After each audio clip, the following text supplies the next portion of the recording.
destination for them, for everyone. Muller had hoped that the risks of the maze would continue to keep men away. It had been discovered over a century earlier, but before his arrival there had been a period of many years in which Lemnos was shunned, for good reason. Muller had many times seen the corpses of those who had tried and failed to enter the maze. He himself had come here partly out of a suicidal wish to join the roster of victims, partly out of overriding curiosity to get within and solve the secret of the labyrinth, and partly out of the knowledge that if he did penetrate, he was not likely to suffer many invasions of his privacy. Now he was within, but intruders had come. They will not enter, Muller told himself. Snugly established at the core of the maze, he had command of enough sensing devices to follow, however vaguely, the progress of any living creatures outside. Thus he could trace the wanderings from zone to zone of the animals that were his prey, and also those of the great beasts who offered danger. To a limited degree he could control the snares of the maze, which normally were nothing more than passive traps, but which could be employed aggressively under the right conditions against some enemy. More than once Muller had dumped an elephantine carnivore into a subterranean pit as it charged inward through Zone D. He asked himself if he would use those defenses against human beings if they penetrated that far, and he had no answer. He did not really hate his own species.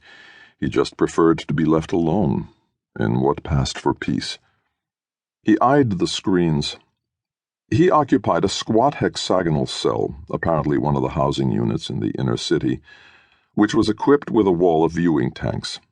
It had taken him more than a year to find out which parts of the maze corresponded to the images on the screens, but by patiently posting markers, he had matched the dim images to the glossy reality. The 6 lowest screens along the wall showed him pictures of areas in zones A through F. The cameras, or whatever they were, swiveled through 180-degree arcs, enabling the hidden mysterious eyes to patrol the entire region around each of the zone entrances. Since only one entrance provided safe access to the zone within, all others being lethal, the screens effectively allowed Muller to watch the inward progress of any prowler. It did not matter what was taking place at any of the false entrances. Those who persisted there would die. Screens 7 through 10 in the upper bank relayed images that apparently came from zones G and H, the outermost, largest, and deadliest zones of the maze. Muller had not wanted to go to the trouble of returning to those zones to check his theory in detail. He was satisfied that the screens were pickups from points in the outer zones, and it was not worth risking those zones again to find out more accurately where the pickups were mounted. As for the 11th and 12th screens, they obviously showed views of the plain outside the maze altogether, the plain now occupied by a newly arrived starship from Earth. Few of the other devices left by the ancient builders of the maze were as informative. Mounted on a dais in the center of the city's central plaza, shielded by a crystal vault, was a 12-sided stone the color of ruby, in whose depths a mechanism like an intricate shutter ticked and pulsed. Muller suspected it was some sort of clock, keyed to a nuclear oscillation and sounding out the units of time its makers employed. Periodically, the stone underwent temporary change.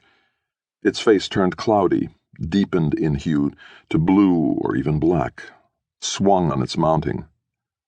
Muller's careful record-keeping had not yet told him the meaning of those changes. He could not even analyze the periodicity. The metamorphoses were not random, but the pattern they followed was beyond his comprehension. At the 8 corners of the plaza were metallic spikes, smoothly tapering to heights of some 20 feet. Throughout the cycle of the year, these spikes revolved, so they were calendars, it seemed, moving on hidden bearings. Muller knew that they made one complete revolution in each 30-month turning of Lemnos about its somber orange primary, but he suspected some deeper purpose for these gleaming pylons. Searching for it occupied much of his time. Spaced neatly in the streets of Zone A were cages with bars hewn from an alabaster